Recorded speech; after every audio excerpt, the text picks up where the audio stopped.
Welcome back to another video. This video is going to be an autism video. So we are an autism family. My oldest daughter has autism. She's 11 years old. This is a Leah story. I was 18 when I found out I was pregnant with my husband now. We've been together since we were 15. We had a Leah as our first child. And I was about five or six whenever you do that big ultrasound when they look at their organs and stuff like that.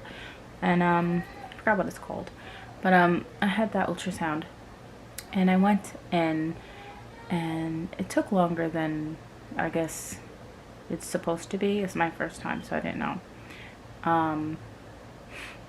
And I remember the nurse coming in and telling me, your daughter has some issues. And I remember explaining the lemon shaped head and abnormal her head was. And she told me that she most likely will have spina bifida and she will come out with problems because her head isn't growing like it's supposed to. And then she also gave me the option to have an abortion. She said, right now you can have an abortion. And I was like, I cannot do that. I'm already like 5-6 months. I can't have an abortion right now. I can't do that. That's terrible. And, and I'm like so young. My first child, It was a lot. It was a lot to take in. And I was by myself, so I didn't have my family support. I didn't have my parents. I didn't have none of that. It was just me and my husband, my boyfriend then, husband now. And it was hard. It was hard, and I made that decision, and I kept her, and I'm glad I did. Obviously. So I remember going in for the ultrasound. I went in, everything was fine after that. I had extra ultrasounds and I had a regular birth. She had a regular birth. Everything was fine, no complications. We went home when we were supposed to. We went home when we were supposed to, and I remember I went home, and an hour after I got home, the hospital called me back for more. I had to do the hearing test again because I guess there was something wrong. I didn't think anything of it. I'm still young and just like, oh, whatever. So we went back, and then they passed her. And I was like, okay, she's fine. Mind you, oh my God, mind you, a couple years later, when I look back into the medical records, she had swelling in her brain when she was born. Oh God, she had swelling in her brain, and she had hearing problems when she was born. I went to a terrible hospital, first of all. I shouldn't have went to a hospital in the first place. What did I know?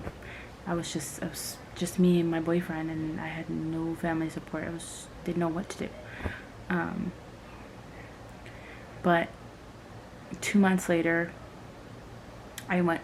she went to her, how it is. It's like first week, second week, you go bring a baby all the time. And her head was very shaped. Like her head was shaped like a Hershey kiss. That's the best way I can explain it. I wish I had pictures. I don't have any pictures or recordings or anything. I have it in my old iPod. I have all my videos and stuff in an iPod in my storage unit. But so her head never changed, and she was severely cross-eyed. It was like a Hershey kiss. She had a lot of hair, and her eyes were like, oh my God, her eyes were like, she could not see. I'm pretty sure she could not see.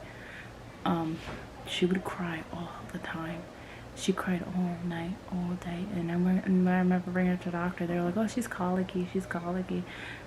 I'm pretty sure she had pain in her head. Like her head, it just seemed like something off. Like she was in pain. It didn't seem like a wah, my stomach hurts. She seemed like she was in pain.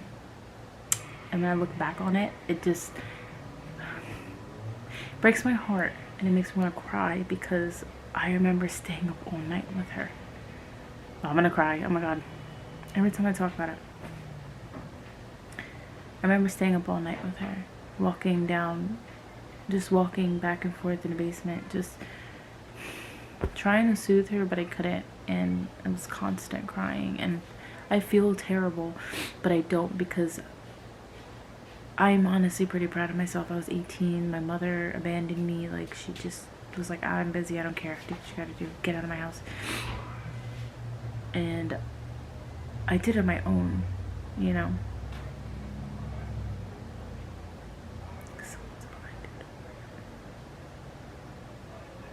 So, you know, I brought her to the hospital. She had a lot of health problems as a newborn. She had RSV a couple times, and she had breathing problems, and she was also aspirating a lot. Every time I'd breastfeed, so every time she would drink, she would throw up and choke and wheeze, which would cause like bronchitis and lung infections because the milk was going into her lungs. She was hospitalized a lot, like a lot, like a lot.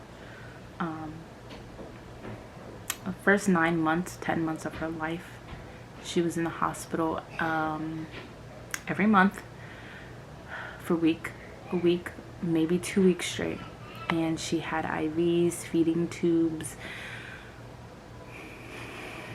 breathing masks. I'm gonna have to do part 2. My camera is dying and I gotta charge it, so it's gonna be part 2. Bye guys.